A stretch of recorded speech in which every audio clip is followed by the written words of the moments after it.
Voilà, je vous fais profiter un petit peu de la marche avec moi. J'adore ces sentiers là, ombragés sous les arbres là.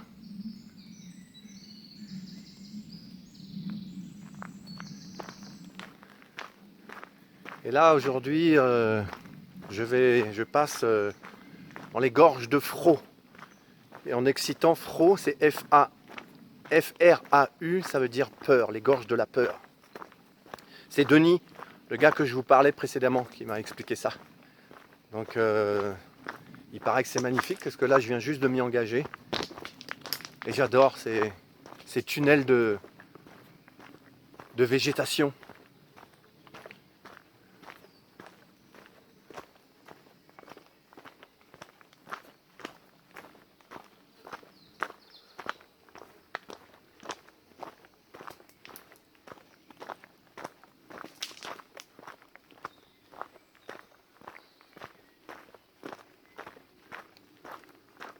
Donc là je suis au fond des gorges, à droite et à gauche, ces deux grandes montagnes. Et le soleil est revenu. Je savais que je marchais vers le soleil. Et c'est confirmé. Par contre le torrent est totalement aride. C'est surprenant à cette période déjà que, et dans cette région, j'ai vu énormément de torrents, tout desséchés, ou vraiment avec un tout petit filet d'eau. Et bien sûr, comme dans beaucoup de régions de France, il y a un manque cruellement d'eau. Et je peux le vérifier. Là, à cette période, on est mi-juin, que ça soit déjà totalement asséché, c'est pas normal. Et c'est ce que me confirmait un gars avec qui j'ai discuté il y a 3 jours et qui vit dans la région. Et que, bah oui, il y a de moins en moins d'eau.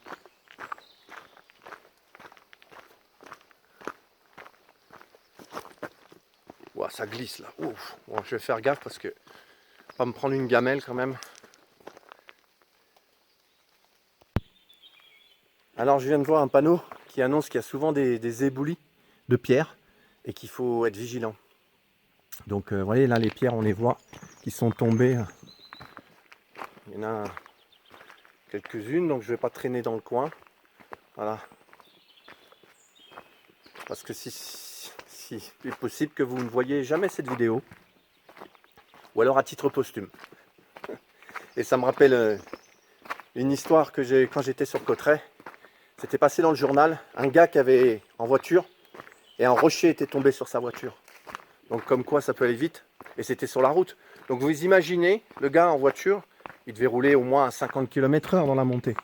Pour que l'impact puisse se faire, ça se joue à une fraction de seconde. Parce qu'à 50 km/h, là où se fait l'impact, vous y êtes même pas une demi-seconde. Eh bien le rocher est tombé sur sa voiture. Donc, et ce qui était très surprenant, il y avait une photo de sa voiture dans le journal. C'est ça qui était impressionnant. C'est qu'elle était broyée aux 3/4 parce que le rocher a été estimé à plus d'une tonne. Et le gars s'en est sorti simplement avec des hématomes et quelques contusions. C'était impressionnant quand on voyait l'état de la voiture sous ce rocher.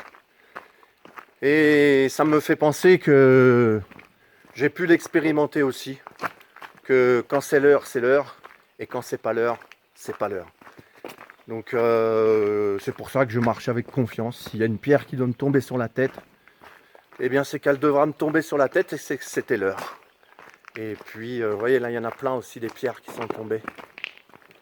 Parce que les chances que je prenne une pierre sur la tête doivent être équivalentes à celles de gagner au loto, peut-être même de manière plus importante. Mais c'est vrai qu'il y a plein de pierres. Alors ça m'est déjà arrivé d'entendre des pierres dégringoler de montagne quand je suis en montagne. C'est vrai que ça quand vous entendez, vous vous dites mince, où est-ce que ça va tomber? Et puis là, vous avez beau vous mettre les mains sur la tête, ça va pas servir à grand chose. Hein. Ça va retarder l'impact de d'un centimètre, mais l'impact sera là. Donc voilà, c'était le point. Bah, je comprends maintenant pourquoi on appelle ça les gorges de la peur. Je comprends mieux maintenant.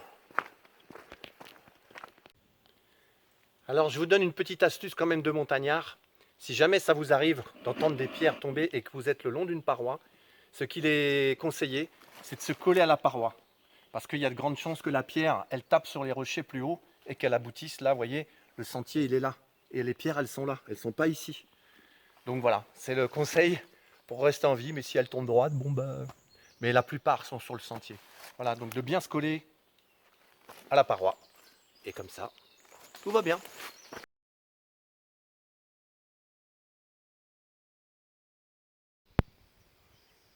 Et les amis, figurez-vous que je viens d'entendre un éboulement à l'instant.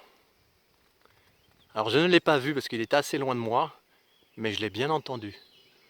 Donc la mise en garde n'était pas anodine.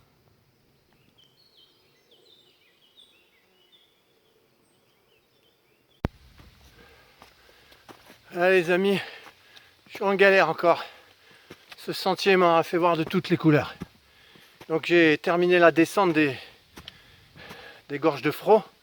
Et puis bah maintenant, il faut que je remonte de l'autre côté pour aller. Et en fait, la montée est à l'ombre. Dans le sous-bois, comme vous pouvez voir, elle est assez raide. Et comme il a plu toute la nuit, c'est plein de gadou. Et donc je patine. Je fais un pas en avant et deux en arrière, se glisse, je m'embourbe. Et la pente est très raide. Je ne sais pas si ça se voit bien à l'image, mais c'est super raide.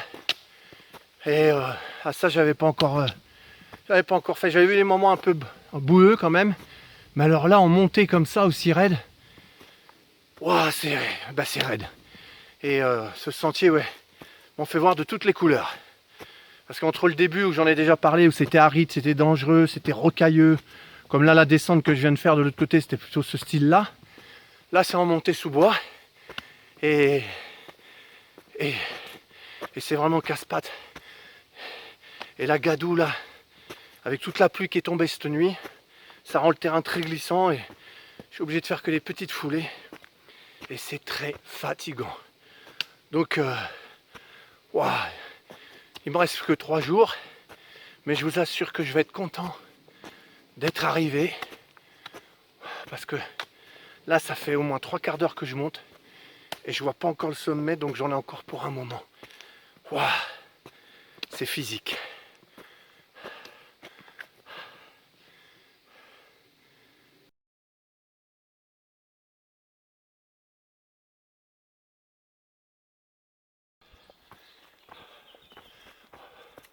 Je viens de monter un truc de fou, quoi. Et c'est pas terminé, ça vient de s'aplanir. Mais c'est un truc de dingue. THS, j'ai le t-shirt trempé de bas jusqu'en haut. Et pourtant, j'étais pas au soleil, j'étais en sous-bois comme vous l'avez vu. C'est un truc de dingue. Oh, wow. Et le pire, la boutade dans ce truc, c'est qu'hier soir et ce matin quand je suis parti, j'étais super content parce que c'est mon étape la plus courte, 15 km 5. Je me suis dit, finger in the nose. Ah bah non, le sentier, on a décidé autrement. Alors pour l'instant, ça s'est aplani, mais je suis pas encore au sommet. Donc, il m'en reste. Et puis, figurez-vous, l'anecdote aussi du jour. Mon frère, c'est ce que j'appelle mon Saint-Bernard. C'est-à-dire que tous les soirs, je lui envoie un texto pour lui dire que je suis bien arrivé à destination. Parce que comme je marche seul et qu'il n'y a personne sur les sentiers, s'il m'arrive quelque chose de grave, que je tombe, je me casse une jambe ou je ne sais quoi, ou on ne sait pas ce qui peut arriver, et que j'ai pas de réseau, comme ça arrive dans de nombreux endroits ici, ben, il me faut quelqu'un qui avertisse les secours pour venir me chercher et que je ne reste pas asséché pendant 3 jours, paumé dans un coin.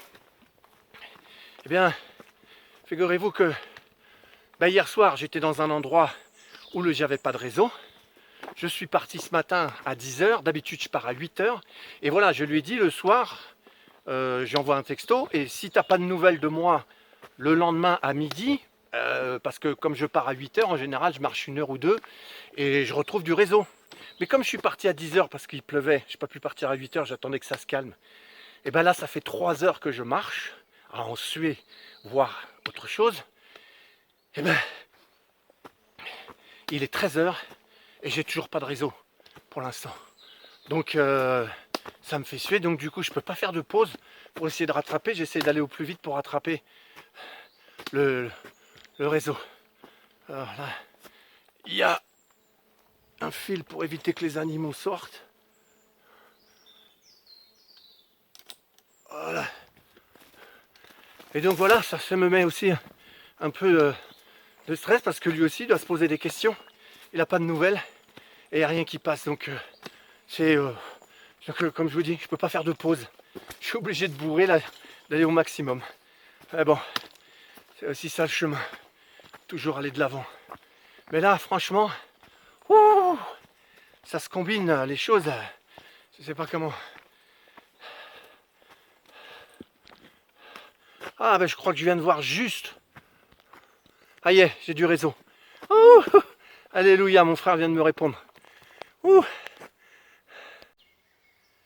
Et voilà les amis, je souffle parce que j'y suis arrivé. J'en suis sorti. Il me reste quelques kilomètres, mais là ça descend, enfin 2-3 kilomètres ça descend, y est, c'est tranquille. Je viens de trouver cette belle clairière pour me reposer, pour me poser là. Je vais même manger là, parce que j'ai pas encore mangé. Il est bientôt 14 h.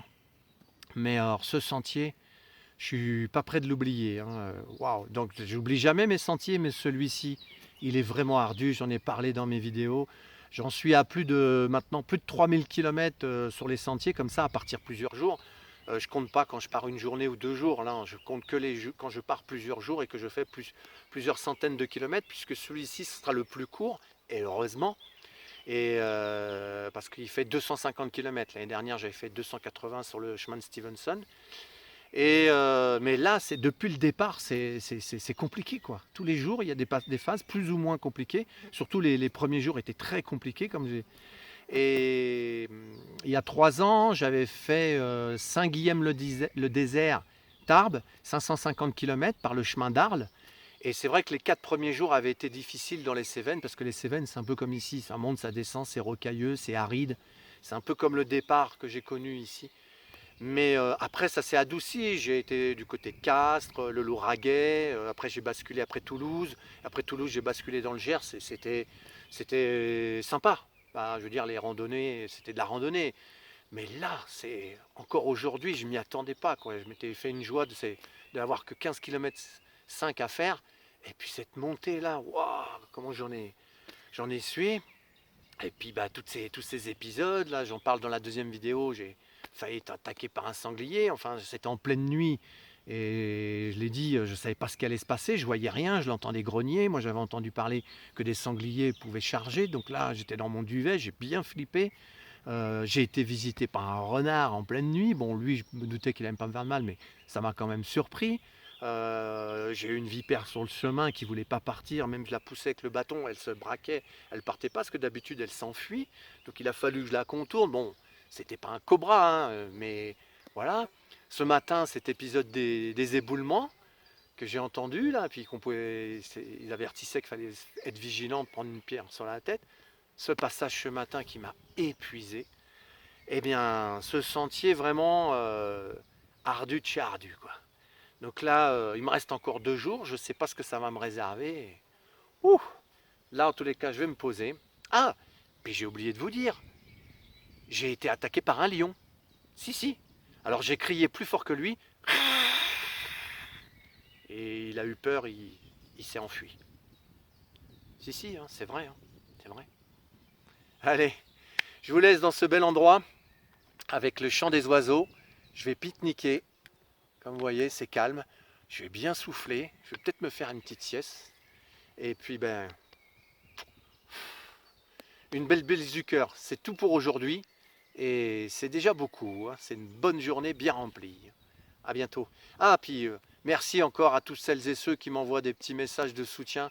Ça fait vraiment chaud au cœur. Je vous remercie vraiment. C'est super. Et c'est pas fini.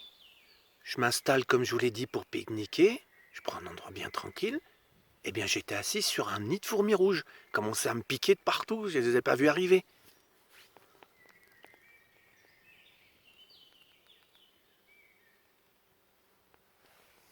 Véridique. Ah, il me reste encore 2 jours. Je commence à flipper. Je ne sais pas ce que ça va me réserver. Quand je parlais du lion tout à l'heure, je rigolais, mais je commence à me poser des questions.